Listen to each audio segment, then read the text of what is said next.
अस्सलाम वालेकुम नाज़रीन, दस्तक में खुशामदीद। मैं हूं अम्मार यासिर। आज पाकिस्तान मुस्लिम लीग नून के लिए एक अच्छा दिन, एक तवील अरसे बाद उनके लिए कुछ अच्छी खबरें आज अदालतों से आईं। पहले तो लाहौर हाई कोर्ट ने आज मियां शहबाज शरीफ का नाम ECL से निकालने का हुक्मनामा जारी किया, जिसको कि वफाकी हुकूमत और वफाकी वज़ीर इत्तलात चौधरी फवाद ने ये कहा है कि अब वो इस फ़ैसले को, लाहौर हाई कोर्ट के इस फ़ैसले को सुप्रीम कोर्ट में चैलेंज करेंगे, और क्योंकि उनकी नज़र में इसको चैलेंज किया जाना चाहिए। ECL में नाम जो उनका डाला गया था, उनके पास उसकी अपनी रीजंस हैं। सुप्रीम कोर्ट में आज एक बड़ा फ़ैसला, एक बड़ा केस लगा था, जिसमें मियां नवाज शरीफ साहब ने दरख्वास्त दायर की हुई थी कि उनको तिब्बी बुनियादों पर ज़मानत दी जाए और वो अपना इलाज करवा सकें। इससे पहले इस्लामाबाद हाई कोर्ट में मियां नवाज शरीफ साहब ने ऐसी ही एक दरख्वास्त दायर की थी, जिसे इस्लामाबाद हाई कोर्ट ने मुस्तरद कर दिया था। जिसके बाद मियां नवाज शरीफ तिब्बी बुनियादों पर इस दरख्वास्त को लेकर, ज़मानत को लेकर सुप्रीम कोर्ट गए। आज वहाँ सुप्रीम कोर्ट में मियां नवाज शरीफ साहब को रिलीफ मिला और उनको ये ज़मानत 6 हफ्ते के लिए दे दी गई है। सुप्रीम कोर्ट की तरफ से ये फैसला किया गया है कि मियां नवाज शरीफ को 6 हफ्तों के लिए तिब्बी बुनियादों पर रिहा किया जाए ज़मानत पर।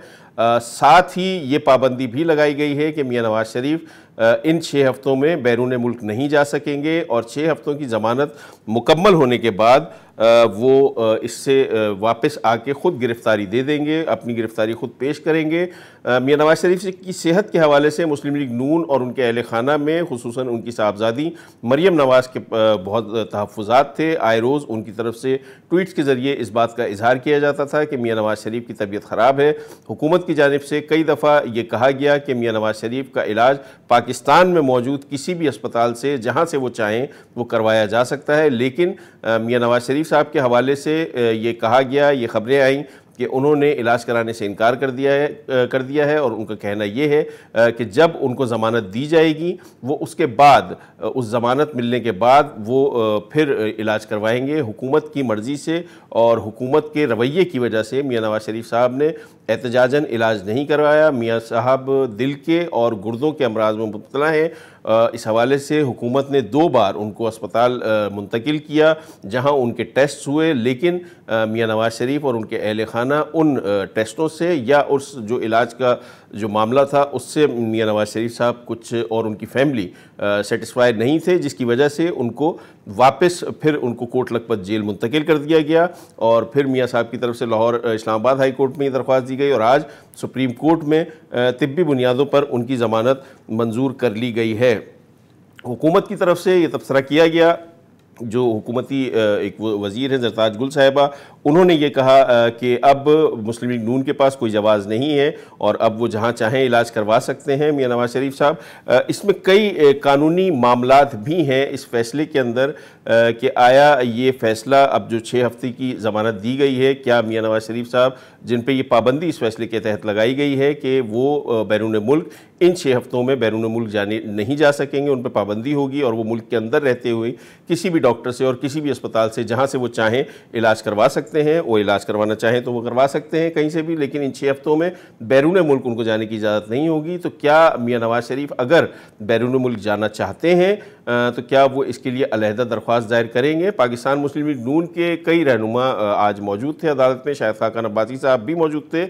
उनके लिए शायद कुछ अच्छी खबर नहीं थी। आज नैब ने उनका नाम ECL में डालने के लिए वज़ारत दाखिला से दरख्वास्त कर दी है, बट शायद खाकान अब्बासी साहब ने मियां नवाज शरीफ साहब के हवाले से ये कहा कि उन्होंने इस फैसले को तस्लीम किया और उन्होंने इस फैसले की तारीफ़ की। तो ऑब्वियस बनता है क्योंकि उनके हक़ में फ़ैसला हुआ है, लेकिन उन्होंने साथ ये भी कहा कि मुस्लिम लीग नून अदालतों का एहतराम करती है और अदालतों के फ़ैसलों पर अमल दरामद करेंगे और जो भी अदालतों का फ़ैसला होगा उस पर अमल दरामद किया जाएगा। कानूनी मोशगाफियाँ इसके अंदर बिल्कुल मौजूद हैं। सुप्रीम कोर्ट की तरफ से मियां नवाज शरीफ साहब की सेहत के हवाले से भी ये कहा गया। आज अपने रिमार्क्स में मुअज़्ज़िज़ जज साहिबान ने यह भी फरमाया कि सिर्फ एक डॉक्टर हैं जिनकी जिनकी रिपोर्ट के मुताबिक, एक डॉक्टर की रिपोर्ट का कहना ये है कि मुताबिक मियां नवाज शरीफ साहब की सेहत इस हाल में है कि उनको जेल में नहीं रखा जा सकता और उनको मुंतकिल किया जाना चाहिए जेल से किसी अस्पताल में। हुकूमत की तरफ से ये अपॉर्चुनिटी दी गई थी, लेकिन गालिबन मियां नवाज शरीफ साहब ये नहीं चाहते थे और उन्होंने कई बार इस बात का इयादा भी किया। जो मुख्तलिफ लोग उनसे मिलने जेल जाते थे, उनके अहल खाना या बिलावल भुट्टो जरदारी साहब उनसे जब मिलने गए थे तो उन्होंने उस वक्त भी यही कहा था कि वो जो उनके साथ तहकीर आमेज़ रवैया है, हतक आमेज़ रवैया हुकूमत की तरफ से इख्तियार किया जा रहा है, वो उससे बर्दाश्त नहीं करेंगे और वो जान देने को तरजीह देंगे। गुज़श्ता एक हफ़्ते के दौरान कई बार मियां नवाज शरीफ साहब की साहबजादी मरीम नवाज साहिबा ने ट्वीट के ज़रिए इस बात को आम किया, लोगों को बताया कि मियां नवाज शरीफ साहब को कई बार एंजाइना का अटैक हो चुका है और शदीद तकलीफ़ में है, लेकिन उसके बावजूद वो इलाज करवाने के लिए तैयार नहीं है। उनके अहल खाना ने भी, मियां शहबाज शरीफ साहब उनके जो भाई हैं और मुस्लिम लीग नून के सदर हैं, उन्होंने भी और उनकी वालदा ने भी उनसे जेल में मुलाकातें की जिसमें उनसे ये दरख्वास्त की गई कि किसी भी तरह वो इलाज के लिए तैयार हो जाए, लेकिन मियां नवाज शरीफ साहब ने इलाज के लिए हामी नहीं भरी। लेकिन अब जब उनकी ज़मानत हो गई है तो वो इलाज के लिए अब तैयार यकीनी तौर पे हो जाएंगे। कंबर जैदी हमारे साथ मौजूद हैं, वो आज पूरा दिन रिपोर्ट करते रहे वहाँ से, उनसे जान लेते हैं कि कब तक मियां नवाज शरीफ साहब की रिहाई अमल में आएगी। अस्सलाम वालेकुम। वालेकुम सलाम अमर साहब। कंबर, ये बताएं कि आज फैसला तो आ गया, उनको एक रिलीफ मिल गया, उन्होंने भी चैन का सुकून का सांस लिया होगा मुस्लिम लीग नून के लोगों ने। सवाल ये है कि मुझे ये बताइए कि क्या ज़मानती मुचलके जमा हो गए हैं और अब मियां नवाज शरीफ साहब कब तक रिहाई हो जाएगी उनकी? जी बिल्कुल, मियां नवाज शरीफ की जानिब से 2 ज़मानती मचलके जो कि 50-50 लाख के थे वो सुप्रीम कोर्ट ऑफ पाकिस्तान में जमा करा दिए गए हैं। रोककार भी पहुंच गई है। मुमकिन है कि आज ही हो जाए। ये हाई प्रोफाइल केस है मियां मोहम्मद नवाज शरीफ वाला और हो सकता है कि आज ही किसी साथ में रिहा हो जाए, वरना फिर कल सुबह ही सुबह मियां मोहम्मद नवाज शरीफ जो है अपने घर होंगे। अच्छा कंबर, आप सुबह से वहाँ मौजूद थे जब ये फैसला नहीं आया था, तो मुस्लिम लीग नून के जो रहनुमा, जो अफराद वहाँ मौजूद थे, जो इनके हामी वहाँ मौजूद थे, क्या ये लोग इतने पुरुमीद थे कि आज अदालत इनको जमानत दे देगी? अमार साहब, अगर केस एक्सप्लेन करूं, बड़ा इंटरेस्टिंग केस है कि आज जब पूरी अदालत, कमरा अदालत में किसी को यकीन नहीं था कि मियां नवाज शरीफ साहब की जमानत हो जाएगी, क्योंकि ख्वाजा हारिस कंसिस्टेंटली इस बात पे आर्ग्यू कर रहे थे कि मियां नवाज शरीफ की जमानत दी जाए और उसमें कोई टाइम बार्ड नहीं था। ये जस्टिस आसिफ सईद खोसा नहीं, जस्टिस ख्वाजा हारिस साहब को कहा कि अगर 4 हफ्ते की जमानत दे दी जाए तो आप उसमें स्ट्रेस फ्री एटमॉस्फेयर में अपना इलाज करा लें और पाकिस्तान में करा लें, जिस पर ख्वाजा हासिफ शुरू में रिलक्टेंट नजर आए। लेकिन जब देखा, जब पंजाब हुकूमत, जब नैब की प्रोसिक्यूटर ने दलाइल दिए और एक पंजाब हुकूमत की रिपोर्ट पेश की, और वो पंजाब हुकूमत की रिपोर्ट में लिखा था कि मियां मोहम्मद नवाज शरीफ का ब्लड प्रेशर जो है नॉर्मल है, शुगर भी इतनी हाई नहीं है, जो क्रॉनिक डिजीज है किडनी का उसमें क्रेटाइन लेवल भी जो है ज्यादा हाई नहीं है।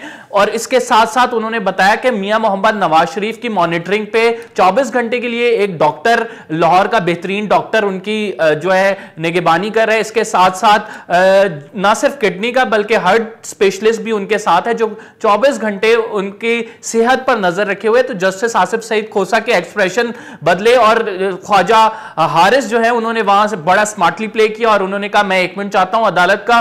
तो जस्टिस आसिफ सईद खोसा ने कहा बिल्कुल आए। फिर ख्वाजा हारिस ने कहा कि अगर 8 हफ्तों का हमें टाइम दे दिया जाए तो नवाज शरीफ ये है कि उसमें स्ट्रेस फ्री होके सोच लेंगे, अपनी जिंदगी के मुतालिक फैसला कर लेंगे। ये बड़ा कॉम्प्लेक्स मामला है, फॉर्मर प्राइम मिनिस्टर है, उनकी जिंदगी का मामला है। फिर उन्होंने थोड़ा सा इमोशनल, हालांकि ख्वाजा हारिस जो है ज्यादातर लीगल पॉइंट्स पे, लीगल फॉर्मुलेशन पे अपना जो है वो इन्हिसार होता है उनका, लेकिन हमने देखा कि थोड़े से इमोशनल टच भी ख्वाजा हारिस की जानिब से दिया गया जब उन्होंने बात की कि मरियम नवाज पहले ही अपनी मां खो चुकी हैं, तो अब ये बाप है और वालिदैन असासा होते हैं बच्चों का, तो आपको उनकी बेटी का भी ख्याल करना चाहिए।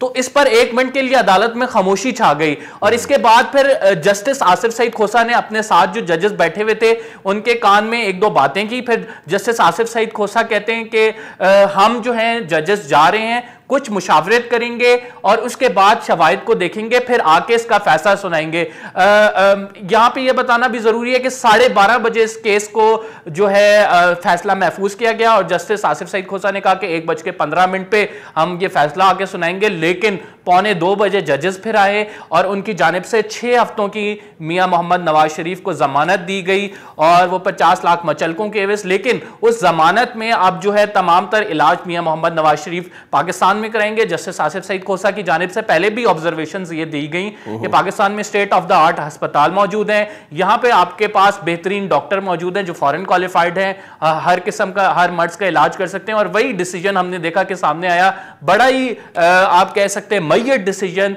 जिसके हवाले से सुप्रीम कोर्ट खुद भी इस केस को, हालांकि अमार साहब अगर जमानत के केसेस हों तो वो हम देखते हैं सुप्रीम कोर्ट में रेगुलर की कार्रवाई है, इतने लंबे नहीं जाते। जस्टिस आसिफ सईद खोसा ने खुद ये बेंच में आज कहा कि हमने जो है इस केस को तवील इसलिए सुना है क्योंकि ये हाई प्रोफाइल केस है और इस केस से रिलेटेड काफी क्या सराइयां भी होती रही हैं, तो इस वजह से हम खुद इसकी निटी ग्रिटीज देख रहे हैं। और आप अगर पूरा फैसला पढ़ें, जो डिटेल जजमेंट आई है मैंने पढ़ी है, उसमें जस्टिस आसिफ सईद खोसा ने कहा कि जो आर्ग्यूमेंट्स, चूंकि मियां मोहम्मद नवाज शरीफ की एक मेडिकल हिस्ट्री है जिसमें वो क्रोनिक डिजीज का शिकार रहे हैं, जिसमें दिल का आर्जा भी है, उनके 2 बार बाईपास हुए हैं और बाईपास के दौरान वो वेंटिलेटर पे भी रहे हैं, तो ये तमाम चीजें मद्देनजर रखते हुए जो ख्वाजा हारिस की प्ली थी कि हमें 8 हफ्ते दिए जाएं, वो उन्हें रीजनेबल लगी और कोर्ट ने कहा कि वो रीजनेबल थी, तो हमने सोचा कि 6 हफ्ते उन्हें दे देते हैं और इसमें हमने पाकिस्तान से बाहर जाने की उन्हें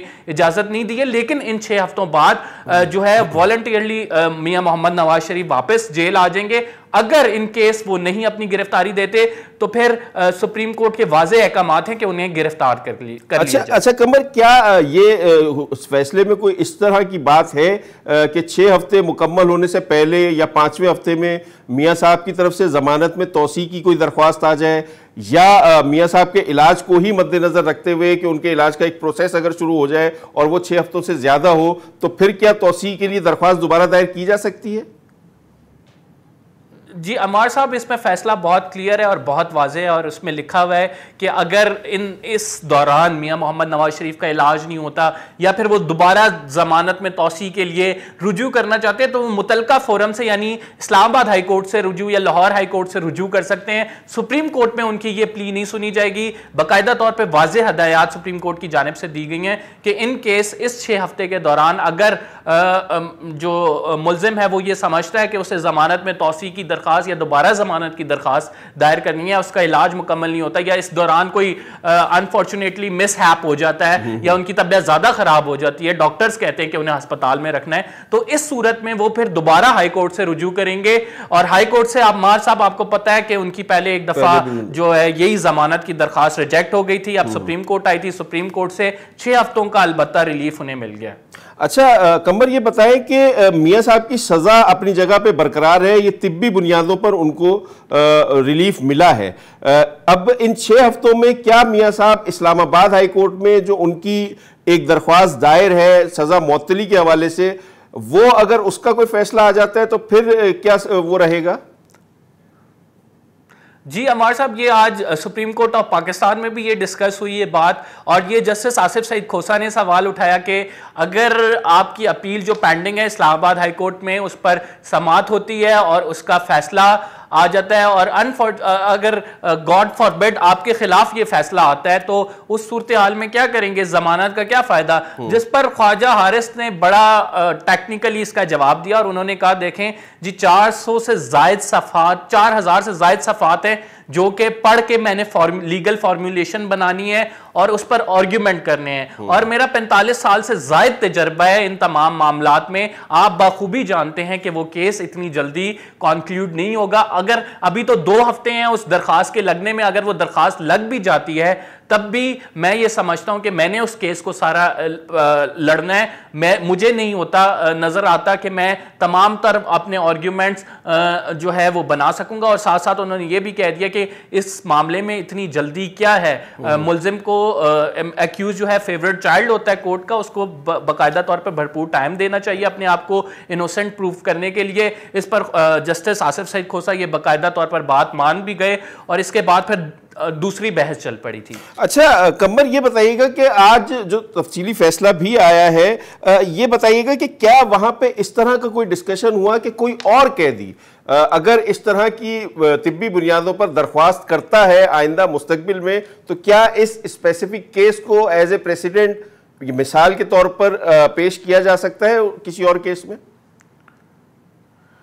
अमर साहब देखें, ये बात स्पेसिफिकली तो डिस्कस इतनी नहीं हुई, लेकिन जो है ये सुप्रीम कोर्ट ऑफ पाकिस्तान से जो भी फैसला आता है, चाहे वो हाई प्रोफाइल केस हो चाहे वो नॉर्मल केस हो, वो पीएलडी का हिस्सा बन जाता है और वो फिर आइंदा आने वाले दिनों में जो केसेस आते हैं उसमें वकला की जानिब से बतौर आप कह सकते हैं एक लीगल आर्ग्यूमेंट के तौर पर वो पेश किया जाता है, उसकी साइटेशन दी जाती है। तो यकीनन ये भी जो फैसला है सुप्रीम कोर्ट ऑफ पाकिस्तान का, ये भी आइंदा आने वाले दिनों में चाहे वो सियासी केस हो, जरदारी साहब से मुतल्लिक हो या किसी से भी मुतल्लिक हो, वो इसी तरह उसको साइट करेंगे और ये कहेंगे कि मियां मोहम्मद नवाज शरीफ को स्ट्रेस फ्री इन्वायरमेंट के लिए सुप्रीम कोर्ट ऑफ पाकिस्तान ने 3 रुकनी बेंच ने यह फैसला दिया था जिसमें उनको 6 हफ्ते का रिलीफ फराहम किया गया था।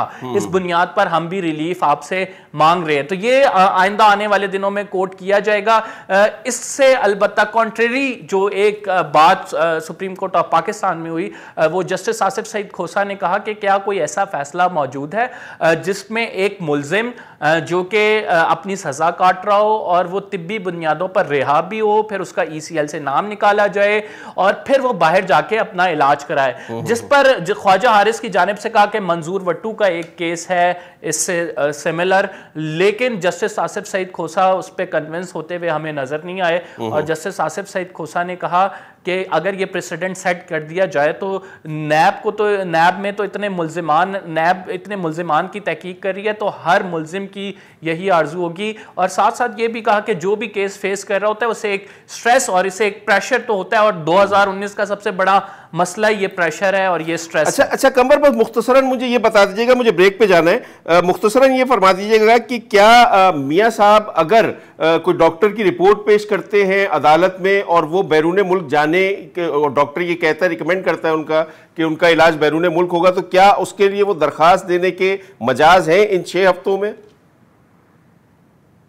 जी बिल्कुल मजाज तो हैं, बिल्कुल दिए जा सकती है डॉक्टर की। आज भी एक इनफैक्ट खत पेश किया डॉक्टर लॉरेंस का, लेकिन उसकी जो लीगल हैसियत है, उसकी कानूनी हैसियत क्या है, उस पर जस्टिस आसिफ सईद खोसा ने सवालात उठा दिए। वो खत असल में जो मियां मोहम्मद नवाज शरीफ के डॉक्टर हैं उन्होंने कॉरेस्पॉन्डेंस की थी, डॉक्टर अदनान जो यहाँ पे पाकिस्तान में मियां मोहम्मद नवाज शरीफ के को देख रहे हैं, उनकी सेहत को देख रहे हैं। तो जस्टिस आसिफ सईद खोसा ने सवाल उठाए कि ये तो एक प्राइवेट कन्वर्सेशन है, इसकी कानूनी हैसियत क्या है? ये कानून तो इसे फौजदारी मुकदमात में ये तस्लीम नहीं किया जाता है, जिस पर ख्वाजा हारिस का कहना था कि मेरा इन्हिसार सिर्फ इस खत पर नहीं है, मैं और भी आर्ग्यूमेंट्स दूंगा, लेकिन मैं अपने केस को साबित करने के लिए, मैं अपने केस में जान डालने के लिए ये खत पेश कर रहा हूं ताकि अदालत को यकीन हो जाए कि मेरा जो मरीज है वो वाकई सीरियस कंडीशन से गुजर रहा है। ठीक है, बहुत बहुत शुक्रिया। कमर जैदी हमारे साथ मौजूद थे। तफसीलन आज होने वाली सुप्रीम कोर्ट में जो है और मियां नवाज शरीफ साहब को जो जमानत मिली उसके हवाले से तफसीलन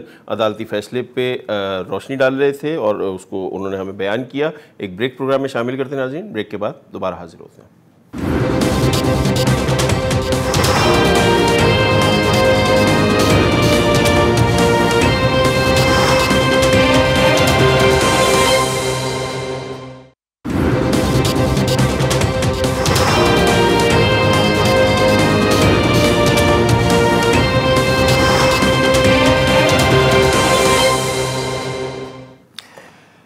दिसंबर 2018 को कराची में टारगेट किलिंग की एक वारदात में MQM के साबिक रुकन कौमी असम्बली सैयद अली रज़ा आबदी को शहीद कर दिया गया। अली रज़ा आबदी साहब सिर्फ MQM के साबिक रुकन असम्बली नहीं थे, कराची में रहने वाले, पाकिस्तान में रहने वाले तमाम ही लोग उनसे अच्छी तरह वाकिफ़ थे और एक मुतहर्रिक शख्सियत के मालिक थे, सोशली बहुत एक्टिव थे, सोशल मीडिया पे बहुत एक्टिव थे और हर दिल अजीज़ शख्सियत अगर उनको कहा जाए तो ये गलत नहीं होगा। तमाम ही मकातब फ़िक्र के लोग, उनके सियासी मुखालफीन तक उनके साथ अच्छे तरीके से मिलते थे, उनके रेस्टोरेंट पे जाते थे, वहाँ बैठते थे, उनसे बातें करते थे। और उनकी मुतहर्रिक होने का, उनके हरदिल अजीज़ होने का जो सबूत है वो उनके जनाजे से अंदाज़ा हो गया। जो लोग उनके जनाजे में शरीक हुए थे वहाँ वो देख सकते थे कि वहाँ पे हर मकतब फ़िक्र का शख्स वहाँ मौजूद था शहीद अली रज़ा आब्दी को तो खिराज तहसीन पेश करने के लिए, खिराज अकीदत पेश करने के लिए। अली रज़ा आब्दी साहब के वालदैन से तकरीबन तमाम ही पाकिस्तान के तमाम ही लोगों ने, और सदर पाकिस्तान से लेके वज़ीर आज़म पाकिस्तान और वज़रा, वफाकी वज़रा, सूबाई वज़रा आला, तमाम ही लोगों ने उनसे ताज़ियत का इजहार भी किया। बिलावल भुट्टो ज़रदारी साहब बज़ाते ख़ुद उनके घर गए और उनकी वालदा से उन्होंने वहाँ पे ये वादा किया कि वो मुजरिमों को कैफ़र किरदार तक पहुँचाएंगे।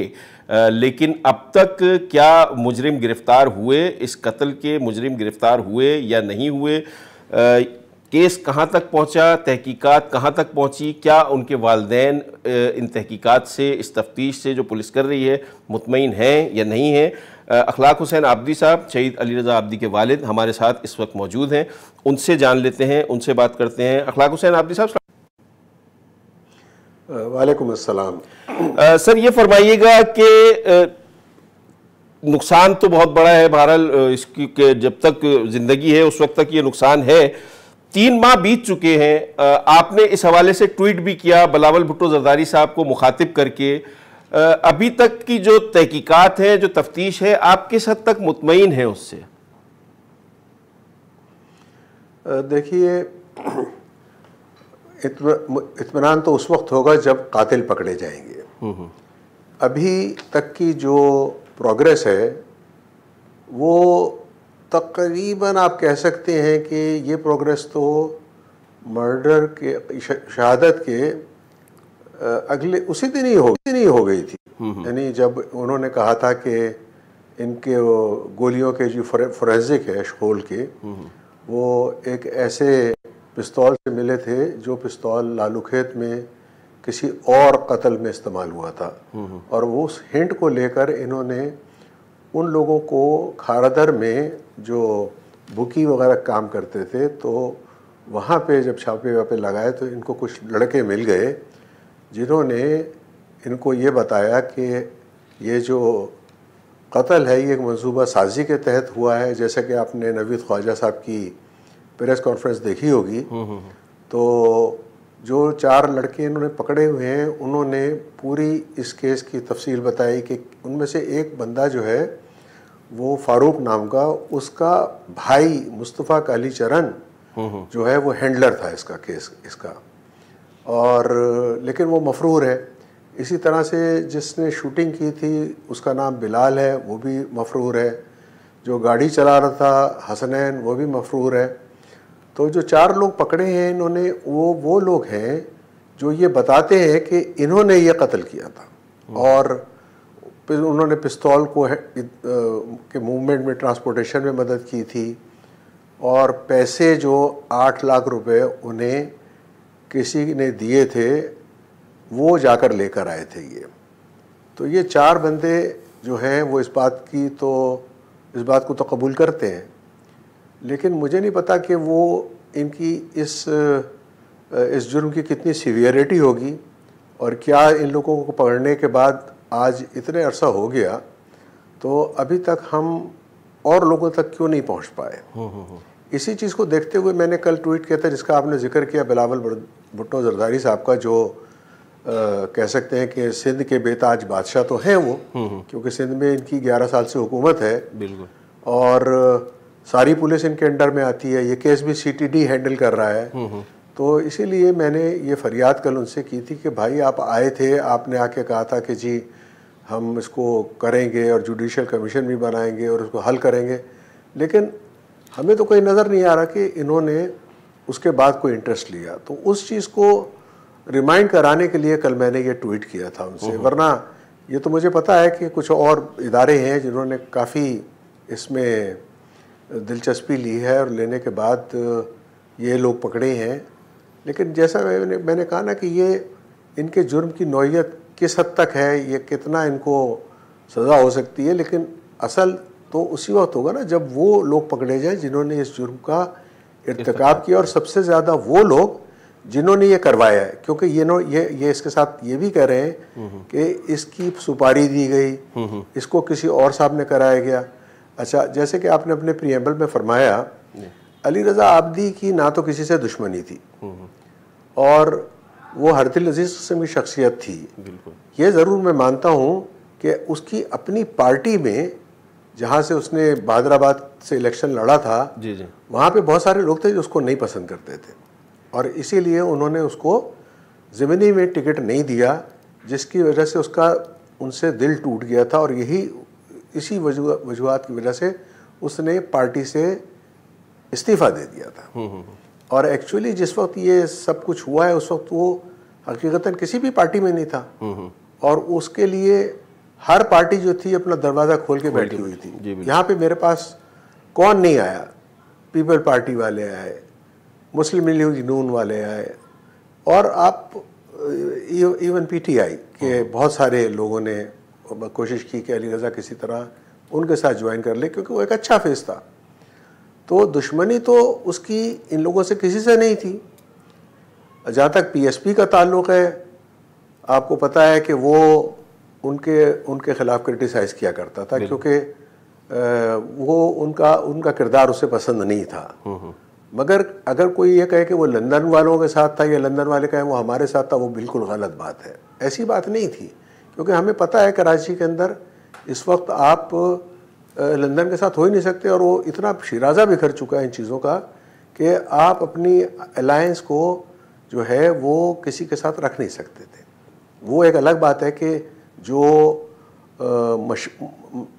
मसाइल हैं कराची वालों के, महाजरों के, उर्दू स्पीकिंग लोगों के, वो तो अपनी जगह पे खड़े हुए हैं, दुरुस्त, और अभी तक खड़े हुए हैं। ये 2-4-5 सीटें लेके बहादुराबाद वाले तो कुछ भी नहीं कर सकते।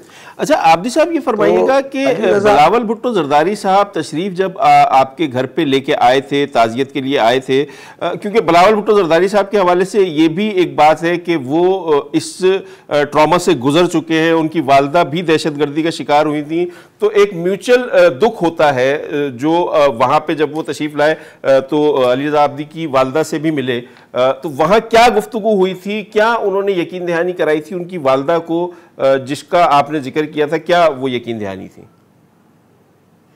जी हाँ, बिलावल भुट्टो जरदारी साहब ने अली रज़ा की वालदा को बहुत तसल्ली दी थी, और उन्होंने ये भी कहा था कि बिल्कुल कि देखिए, मैं आपके दर्द में जितना समझ सकता हूँ कोई भी नहीं समझ सकता, क्योंकि मैं खुद उस ट्रॉमा से गुजरा हुआ हूँ, और मेरी सिंध की गवर्नमेंट जो है इंशाल्लाह पूरी कोशिश करेगी और अली रज़ा के कातिलों को पकड़ेगी, और इंशाल्लाह हम आपको जस्टिस दिलवाएंगे। बल्कि वो तो जुडिशल कमीशन तक की भी बात करके गए थे, मगर वो तो कुछ नहीं बना। तो आपसे उनके आमद के बाद अब तक गुज़श्ता 3 माह में एक बड़ा अरसा गुजर गया, 90 दिन है, बहुत बड़ा अरसा है। इस दौरान में हुकूमत सिंध की तरफ से किसी ने कोई फॉलोअप आपसे रब्ता किया, फॉलोअप लिया किसी ने? जी नहीं, हुकूमत सिंध की तरफ से हमें किसी ने भी कांटेक्ट नहीं किया, ना उसके बाद पता करने की कोशिश की गई। मैं आपसे बताऊं कि इस केस के जो एसएसपी हैं उनका नाम था तारिक दारिजो।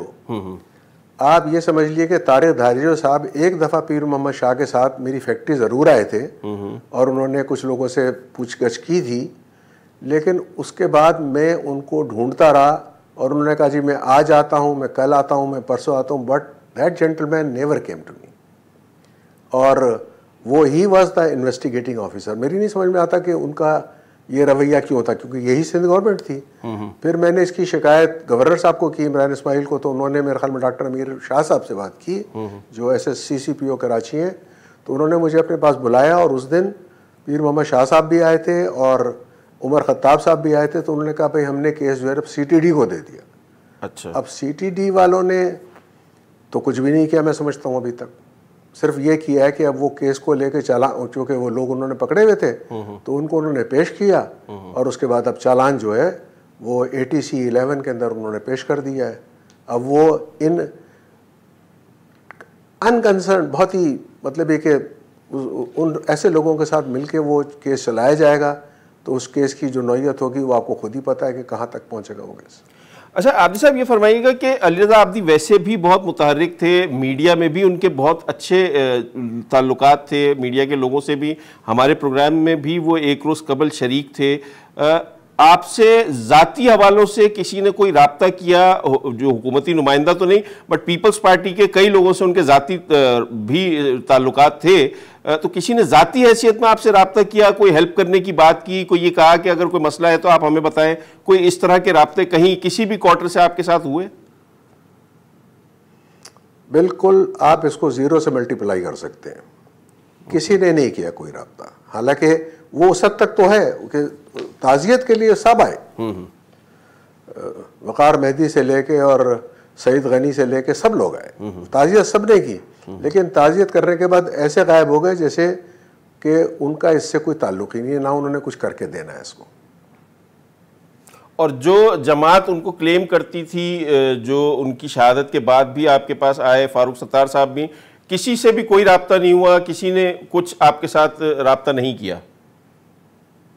सिवाय फारूक सत्तार के और उनमें से कोई शख्स हमारे पास उसके बाद नहीं आया।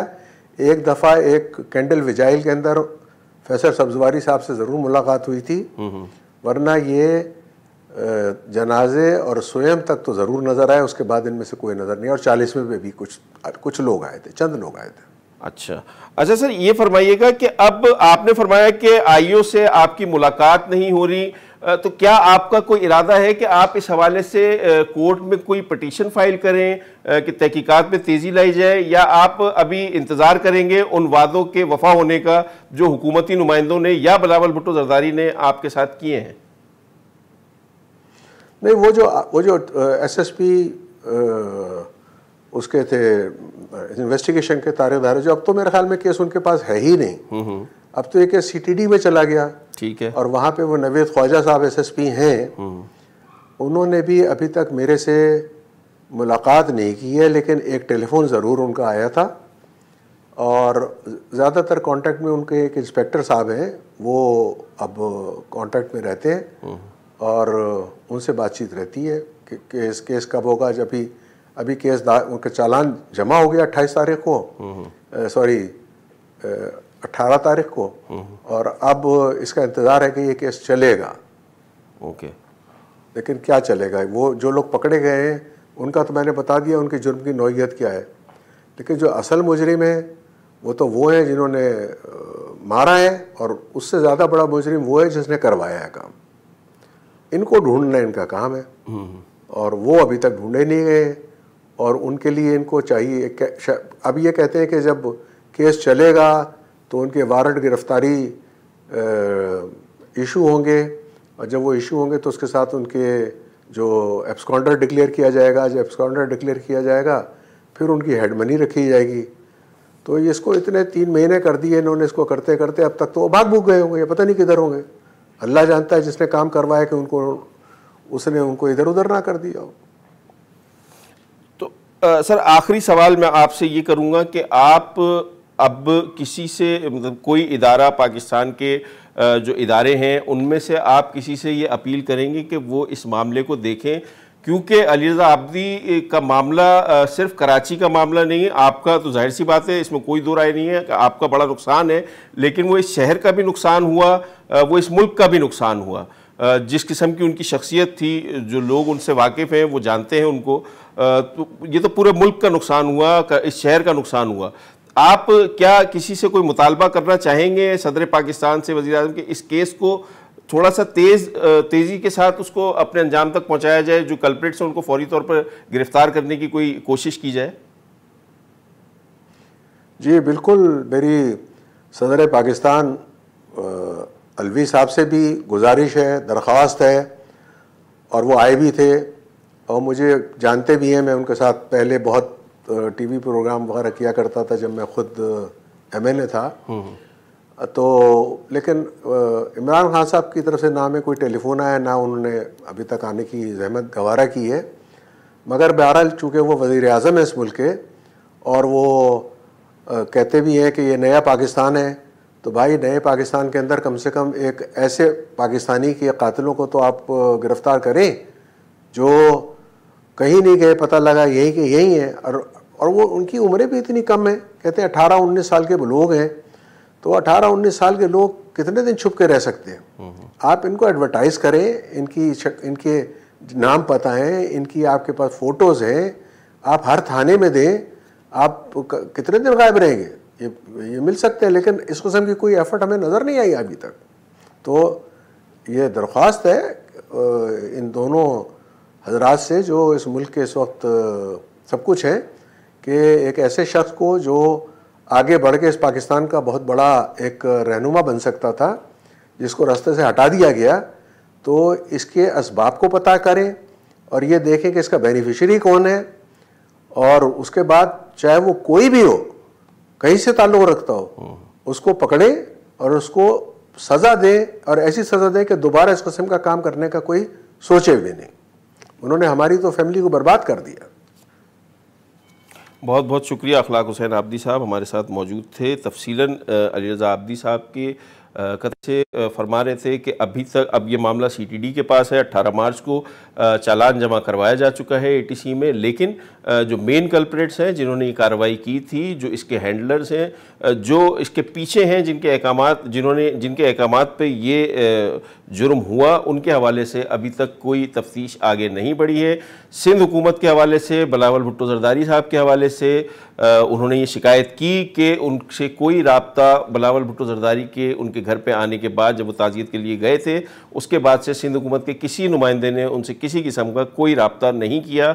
हुकूमत सिंध की ये ज़िम्मेदारी है, हर शहरी के, ये रियासत की ज़िम्मेदारी है कि वो हर शहरी की हिफाजत करे।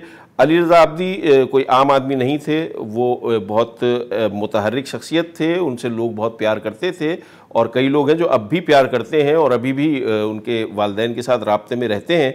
तो ये ज़िम्मेदारी हुकूमत की है कि बिलावल भुट्टो जरदारी साहब ने अगर उनकी वालदा से कोई वादा किया था तो उस वादे को जो है वो जल्द पूरा करें, और कम अज़ कम इतना तो करें कि उनके अहल खाना से राब्ते में रहें। कम अज़ कम जो उनकी परेशानियां हैं, जो उनको सवालात हैं उनके इस हवाले से, उनका जवाब देने के लिए कोई हुकूमती नुमाइंदा राब्ता ज़रूर करे उनके साथ। एक ब्रेक प्रोग्राम में शामिल करते हैं नाज़रीन, ब्रेक के बाद दोबारा हाजिर होते हैं।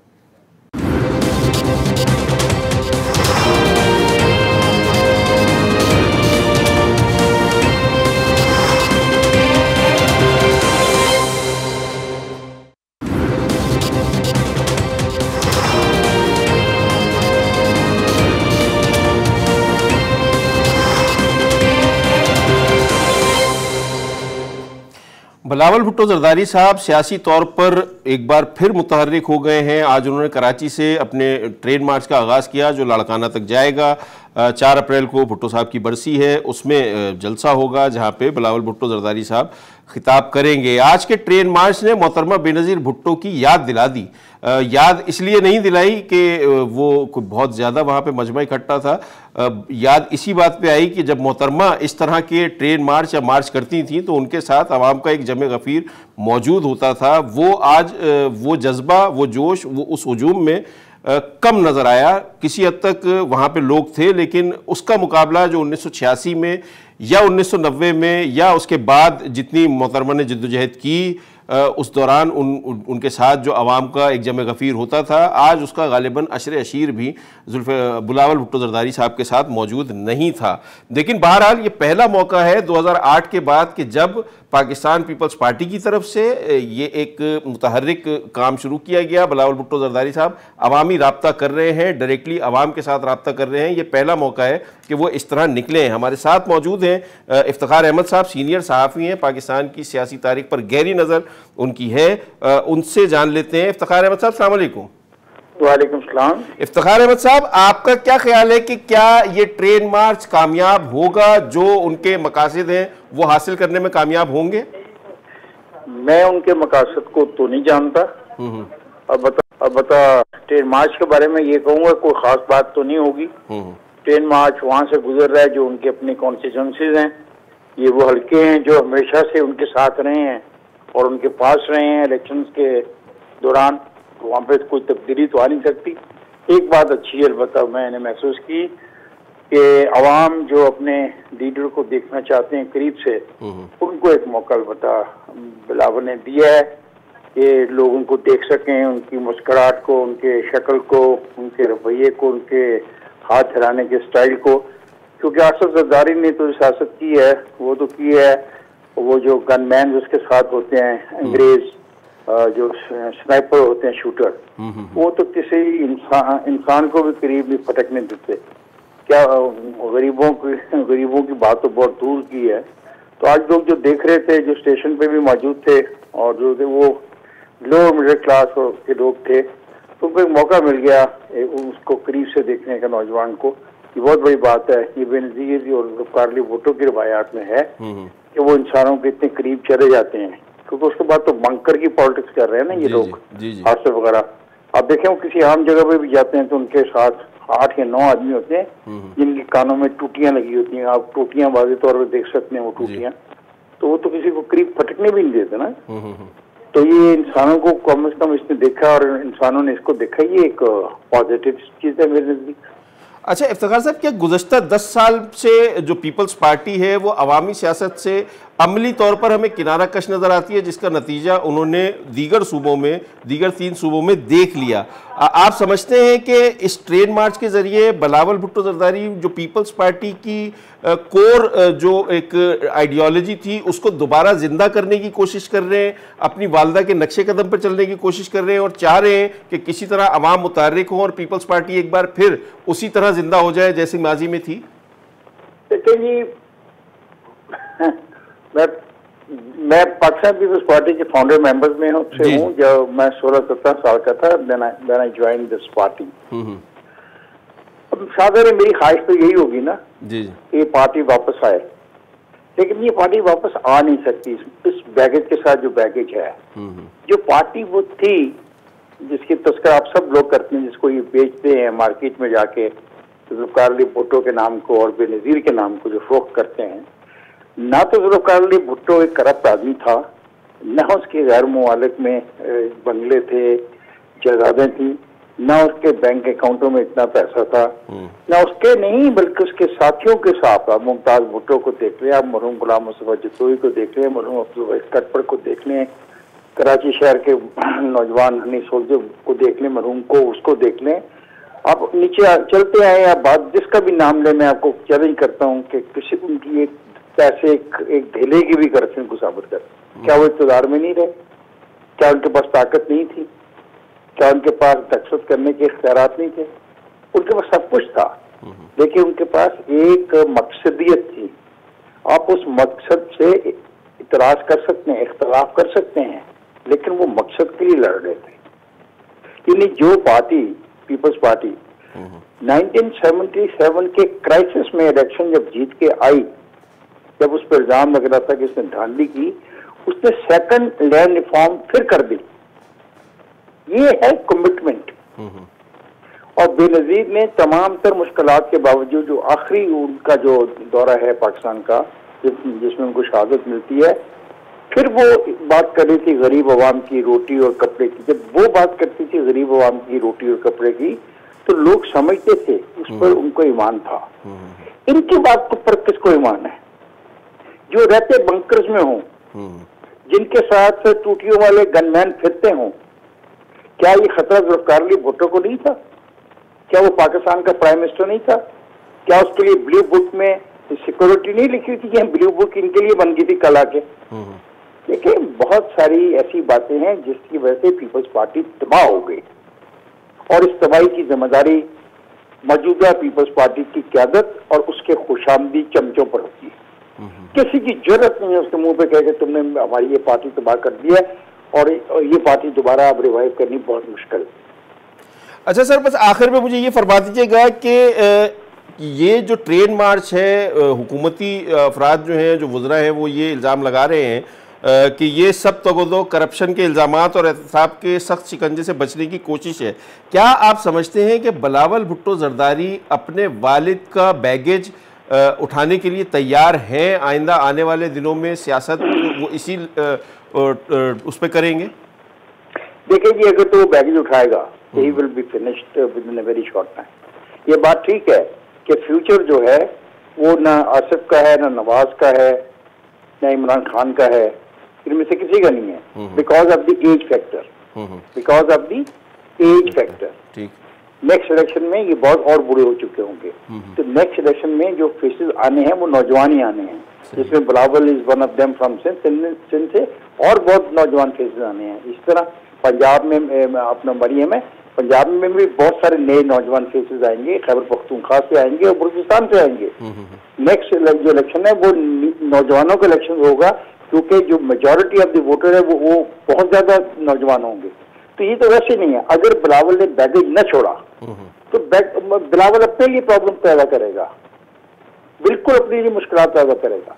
जो उसके पास एक किला है जिसको अपने काबू में रख सकता है, वो भी उस टाइम उसके काबू में न रहे, क्योंकि जो बाकी जागीरदारों के बेटे हैं, जो बाकी वहाँ पे सरदारों के बेटे हैं, वो कब तक आसिफ को अपना लीडर मानते रहेंगे। सही। ये बहुत इंपॉर्टेंट चीज है, कभी इस पर डिबेट इस मुल्क में होनी चाहिए। दुरुस्त। बहुत बहुत शुक्रिया। इफ्तिखार अहमद साहब हमारे साथ मौजूद थे, सीनियर सहाफ़ी। बिलावल भुट्टो ज़रदारी के ट्रेन मार्च के हवाले से तफसीलन अपनी राय का इजहार कर रहे थे। आज के शो से नाज़रीन हमें इजाज़त दीजिए, कल नए मौज़ूआत के साथ आपकी खिदमत में दोबारा हाजिर होंगे। खुदा हाफ़िज़।